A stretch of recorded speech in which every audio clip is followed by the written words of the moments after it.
¿Alguna vez te has preguntado por qué ciertos libros sagrados están ausentes en la Biblia que conocemos hoy? ¿Qué secretos ocultos podrían contener la Biblia etíope y el libro de Enoc para haber sido prohibidos? En este video descubrirás la fascinante historia detrás de estos textos antiguos y los motivos por los cuales han sido excluidos de las versiones canónicas de la Biblia. Comencemos. ¿Por qué todos tenemos una Biblia de 66 libros a diferencia de otras como la Biblia etíope? La Biblia es un libro de historia, pero no se parece a ningún otro libro de historia disponible en cualquier biblioteca pública. La historia de la Biblia comienza con la creación de la tierra y termina con el fin del mundo. Nunca se ha publicado ningún otro libro de historia que cubra una gama tan amplia de eventos en el planeta Tierra, en parte porque nadie estuvo presente al principio para presenciarlo y documentarlo. Por lo tanto, nadie puede escribir el comienzo de nuestro mundo con autoridad. Primera parte. La historia de la Biblia etíope. La Biblia etíope ha intrigado a muchos debido a su contenido único y su rica historia. A diferencia de otros cánones bíblicos, la Biblia etíope contiene 88 libros. Esto incluye el libro de Enoc, el libro de los jubileos y varios otros textos. Esta versión de la Biblia incluye pergaminos antiguos, tanto del Antiguo como del Nuevo Testamento, algunos de los cuales nunca se han visto en otros lugares. Un aspecto fascinante es que Etiopía ha sido una nación cristiana desde el siglo IV, mucho antes de que el cristianismo se extendiera a muchas otras partes del mundo. Los registros históricos muestran que Etiopía dio la bienvenida a refugiados cristianos que huían de la persecución de otros reinos e imperios. Este abrazo histórico del cristianismo demuestra las profundas raíces de la fe en la cultura etíope. En el siglo V, la Biblia fue traducida al Ge'ez, el antiguo lenguaje litúrgico de Etiopía. Este fue un hito importante, ya que hizo que las escrituras fueran accesibles al pueblo etíope en su propio idioma.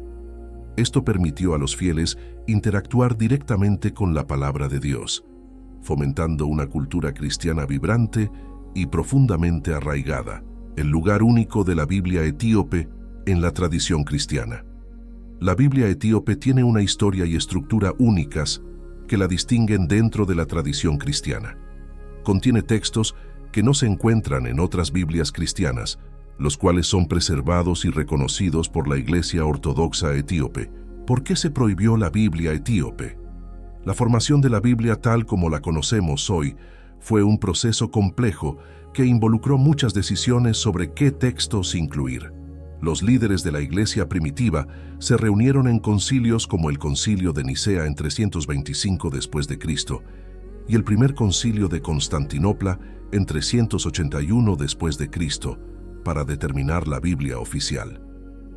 Decidieron que un libro era escritura si fue escrito por uno de los seguidores de Jesús o alguien que lo vio enseñar y si tenía sentido en el contexto del resto de la Biblia.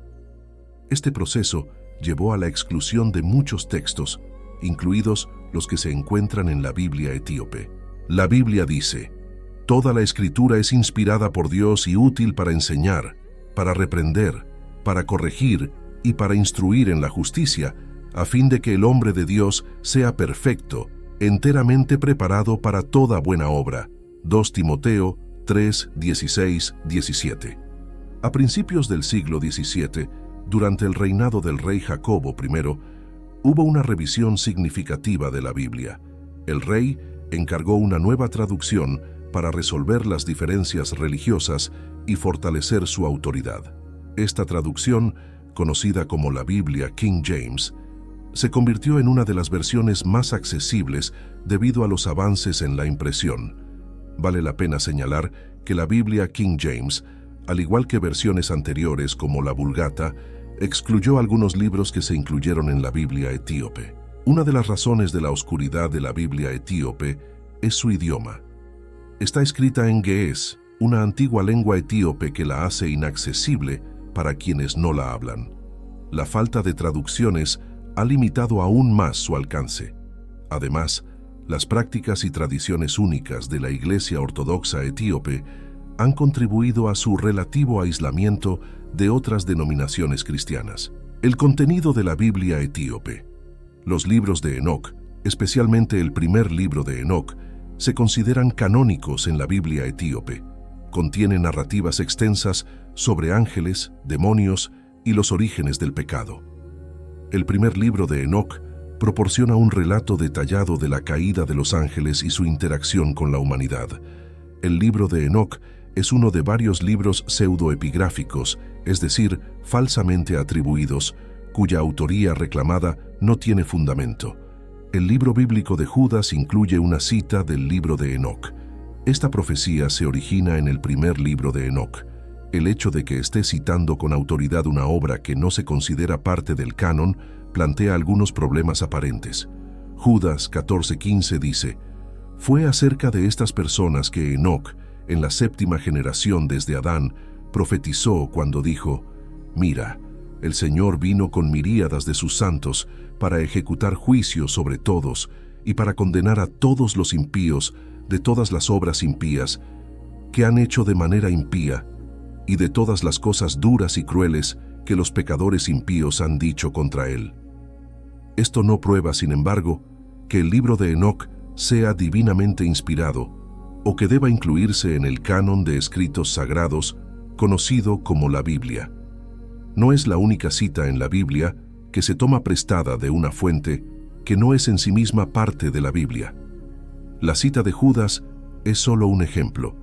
Incluso si el apóstol Pablo hace una mención pasajera de las obras de Epiménides en Tito 1:12, esto no implica que debamos dar a esos escritos cualquier peso de autoridad adicional del que ya poseen.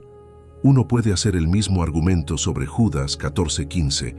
Aunque Judas cita el libro de Enoc, esto no demuestra que todas esas citas sean inspiradas o incluso auténticas. Más bien, simplemente demuestra que el versículo en cuestión es exacto. Es importante para nosotros tratar el libro de Enoc y otras obras comparables de la misma manera que abordamos otros textos que se consideran apócrifos. Si decide leer estos libros, debe tener en cuenta que no son la palabra autorizada de Dios, que está divinamente inspirada y escrita por Dios mismo. No hay ningún otro libro, excepto la Biblia, que pueda afirmar ser la palabra divinamente inspirada y autorizada de Dios. ¿Quién es exactamente este personaje de Enoc? De todos modos, hay 4 hombres diferentes en la Biblia llamados Enoc. Sin embargo, cabe señalar que solo la Nueva Versión Internacional da un nombre como Hanoc, mientras que otras traducciones usan el nombre Enoc. Hanoc en hebreo se traduce como Enoc, Génesis 4:17 y 5:18. Algunas traducciones usan una ortografía diferente.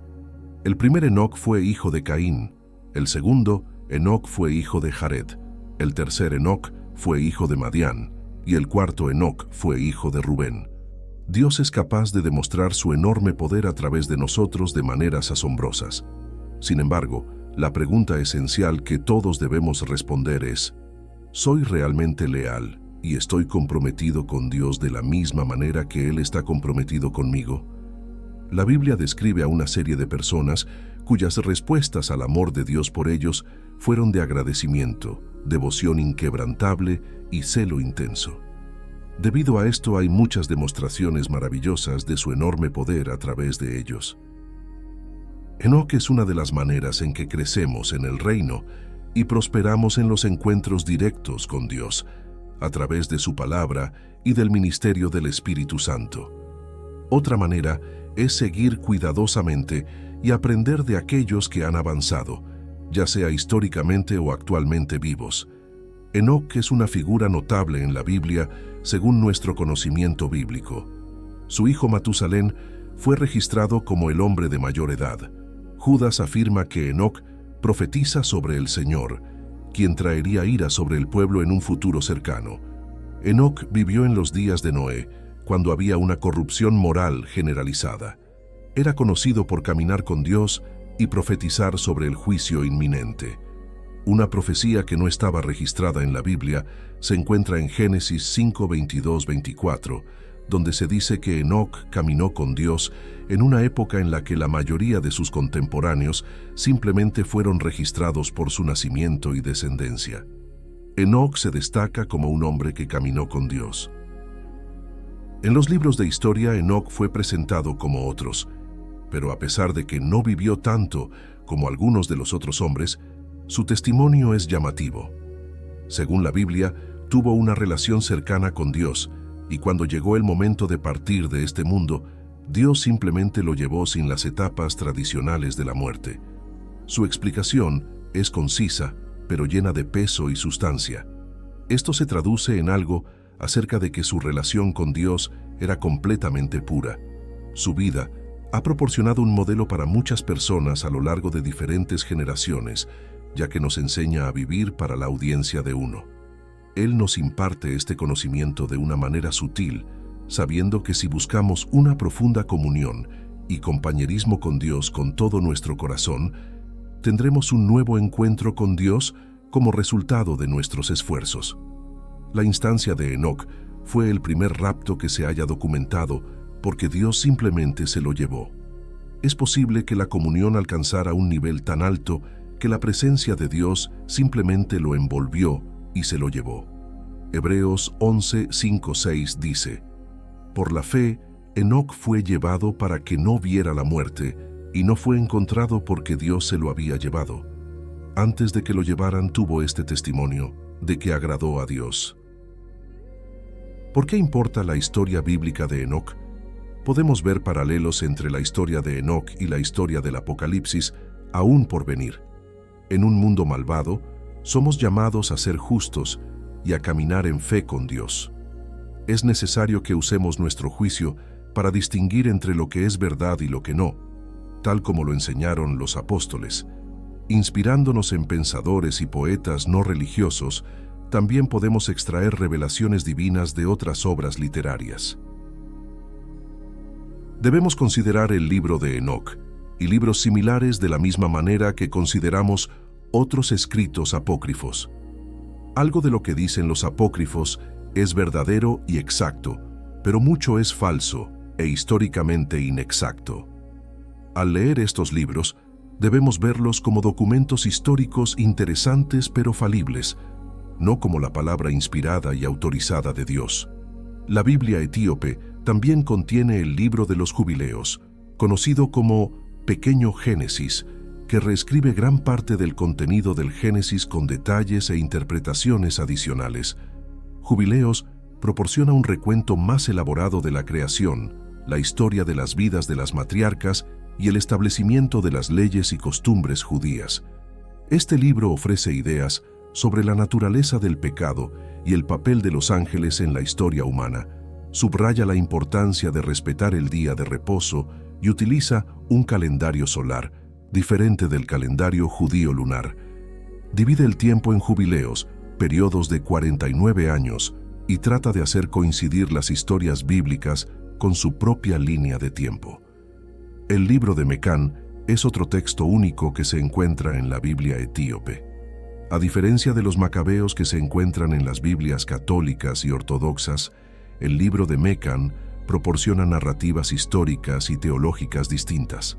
Estos libros resaltan las luchas y triunfos del pueblo judío, ofreciendo valiosas lecciones y reflexiones sobre la fe y la perseverancia. Esta colección de 3 libros analiza los desafíos que enfrentaron los israelitas bajo dominación extranjera, enfatizando la importancia de defender la ley y el poder de la intervención divina. Los protagonistas de estas narrativas, aunque menos conocidos, encarnan la resiliencia y la inquebrantable fe a pesar del sufrimiento. Otros escritos en la Biblia etíope incluyen la ascensión de Isaías y el Apocalipsis de Pedro. Estos textos brindan más información sobre las creencias de los primeros cristianos, especialmente sobre el fin de los tiempos, enriqueciendo así la perspectiva religiosa de los cristianos etíopes. La colección de libros como Jubileos y Enoc distingue a la Biblia etíope de otras, ya que estos libros tratan sobre ángeles, el universo y los eventos del fin del mundo, ofreciendo una visión especial del mundo espiritual y el destino de las almas. El descubrimiento de los rollos del Mar Muerto en 1947 renovó el interés académico por los apócrifos y pseudepígrafos. Estos rollos incluían partes de más de 700 manuscritos judíos antiguos, muchos escritos en hebreo, arameo y griego. Los rollos proporcionaron evidencia crucial para fechar estos escritos con precisión y comprender su contexto. Entre los rollos del Mar Muerto había manuscritos del libro de Enoc y otros textos pseudoepigráficos. Estos descubrimientos afirmaron la antigüedad y el significado de estas obras, ofreciendo un vistazo a la vida religiosa del período del Segundo Templo. Estudiar los apócrifos y pseudoepígrafos es esencial para comprender el desarrollo del judaísmo y el cristianismo. La Biblia etíope, con su inclusión de los apócrifos y pseudoepígrafos, ofrece una perspectiva más amplia sobre los textos religiosos antiguos que no se consideran la palabra inspirada de Dios. Estos escritos, aunque no forman parte de los cánones bíblicos convencionales, son invaluables por sus conocimientos históricos, teológicos y culturales. Las páginas de la Biblia ofrecen más que solo enseñanzas sagradas. Son historias tejidas con hilos vibrantes de diferentes culturas, tierras y pueblos que a menudo se pasan por alto. La presencia significativa de los africanos y su impacto duradero en la narración bíblica es notable. Han pasado muchas generaciones desde la época de Adán y Eva en el Edén. Entre sus descendientes estaba Abraham, un hombre de fe inquebrantable. Pero la vida, con sus giros impredecibles, trajo una severa hambruna a Canaán, lo que obligó a Abraham a buscar sustento en otras tierras. Y hubo una hambruna en la tierra, y Abraham descendió a Egipto para residir allí porque la hambruna era grave en la tierra. Génesis. Otra figura significativa cuya vida se entrelazó profundamente con Egipto fue José, bisnieto de Abraham. Su historia es una de traición y redención. Sus sueños proféticos fueron mal entendidos, y por celos, sus hermanos lo vendieron como esclavo. La historia de Moisés y el Éxodo es una narrativa central en la Biblia que muestra la liberación de los israelitas de manos de sus opresores egipcios y su viaje a la tierra prometida. Dado que Egipto está ubicado en África, la historia también proporciona una visión intrigante de la representación bíblica de los africanos, como los etíopes y los cushitas. A lo largo de la Biblia, las tierras de Etiopía, a menudo referidas como Cush, y su gente, los cushitas, se mencionan varias veces, lo que indica el significado de esta antigua civilización en la historia bíblica. La reina de Etiopía visita al rey Salomón, quien reinó después de la muerte del rey David. Tras la muerte del rey David, el pueblo de Israel comenzó a sacrificar en las alturas, lugares donde se practicaban rituales paganos aprendidos de sus vecinos cananeos que violaban la ley mosaica. Salomón se convirtió en lo que hoy llamaríamos un hombre renacentista como resultado de la bendición de Dios.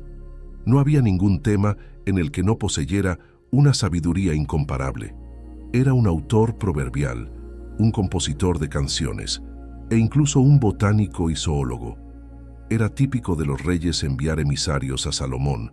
Sin embargo, esta reina vino ella misma para confirmar las palabras que había escuchado. Anteriormente aprendimos que la fama de Salomón se había difundido ampliamente.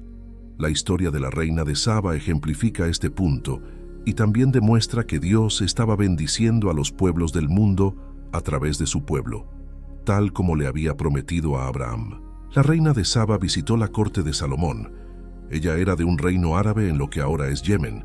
Su país estaba a unos 1220 kilómetros de Jerusalén. La reina vino a ver a Salomón debido a su fama asociada con el nombre del Señor, que muy probablemente era una referencia a la sabiduría que el Señor le había otorgado. Ella vino a ponerlo a prueba para ver si sus habilidades estaban a la altura de su reputación.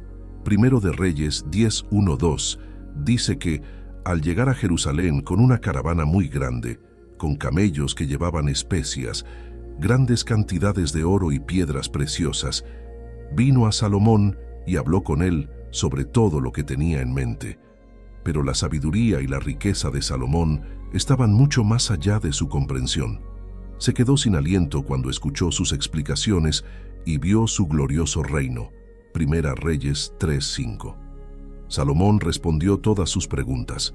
Nada fue demasiado difícil para el rey explicarle. Cuando la reina de Saba vio toda la sabiduría de Salomón, el palacio que había construido, la comida en su mesa, los asientos de sus funcionarios, los sirvientes asistentes con sus túnicas, sus coperos y los holocaustos que hacía en el templo del Señor, ella quedó abrumada. La reina visitante admitió que no había creído los informes sobre Salomón que había oído, pero después de verlo por sí misma, reconoció que él era el verdadero. Entonces, agradeció al Señor por poner a Salomón en el trono por el bien de Israel. Primera Reyes 10, 6, 8. Ella le dijo al rey: «El informe que escuché en mi propio país acerca de tus logros y tu sabiduría es cierto, pero no creí estas cosas hasta que vine y vi con mis propios ojos. De hecho, no me dijeron ni la mitad. En sabiduría y riqueza, has superado con creces el informe que escuché. Lo feliz que debe ser tu pueblo, qué felices tus funcionarios que continuamente están delante de ti y escuchan tu sabiduría». Ella también prodigó a Salomón con regalos, y él parece haber correspondido. Primera Reyes 10, 9, 13. «Alabado sea el Señor tu Dios, que se ha complacido en ti y te puso en el trono de Israel. Por el amor eterno del Señor por Israel, te ha hecho rey para mantener la justicia y la rectitud». Ella le dio al rey 120 talentos de oro, grandes cantidades de especias y piedras preciosas. Nunca más se trajeron tantas especias como las que la reina de Saba dio a Salomón. Los barcos del rey Salomón traían oro de Ofir y de allí traían grandes cargamentos de madera de sándalo y piedras preciosas. El rey usó la madera de sándalo para hacer soportes para el templo del Señor, para el palacio real, y para hacer arpas y liras para los músicos. Tal cantidad de madera de sándalo nunca había sido importada ni vista desde ese día. El rey Salomón le dio a la reina de Saba todo lo que deseaba y pidió, además de lo que él le había dado de su generosidad real. Luego ella se fue y regresó con su séquito a su propio país. Una visión interesante de la reina de Saba es que no tomaba a las personas al pie de la letra, ya fuera por sus propios informes o por la reputación que habían ganado de otras personas. En otras palabras, quería ver los resultados por sí misma. Otra cosa interesante que demostró la reina de Saba fue que no compartió ninguno de sus dones con Salomón, ni intentó entablar una relación más cercana con él, hasta que estuvo satisfecha de que él los merecía. Más tarde, Jesús mencionó a la reina de Saba, también llamada la reina del sur, en su condena a los escribas y fariseos. Mateo 12:42. La reina del sur se levantará en el juicio con esta generación y la condenará, porque ella vino desde los confines de la tierra para escuchar la sabiduría de Salomón, y ahora algo más grande que Salomón está aquí. Ella estaba dispuesta a viajar cientos de millas para escuchar la sabiduría de Salomón, pero mientras el Hijo de Dios superaba con creces a Salomón en sabiduría y gloria, los líderes religiosos judíos solo se burlaron de él. Según Jesús, en el juicio final, la reina de Saba los señalará con el dedo en señal de condenación, ya que no tendrán excusa por haber rechazado al Mesías. En el Nuevo Testamento también vemos la influencia de Etiopía. Un eunuco etíope, un cristiano primitivo convertido, aparece en Hechos 8. Felipe, un evangelista cristiano primitivo, fue instruido por un ángel para viajar hacia el sur por el camino desde Jerusalén.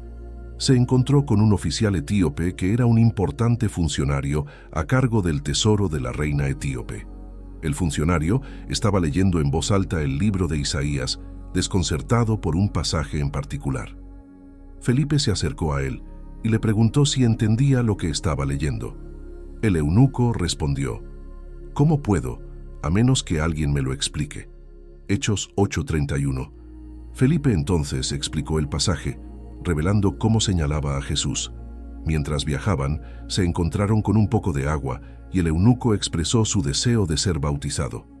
«Mira, aquí hay agua. ¿Qué puede impedir mi bautismo?» Hechos 8:36. Felipe lo bautizó, y cuando salieron del agua, el Espíritu del Señor de repente se llevó a Felipe. Sin embargo, Felipe apareció en Azoto y viajó predicando el Evangelio por todos los pueblos hasta que llegó a Cesarea. Hechos 8:39.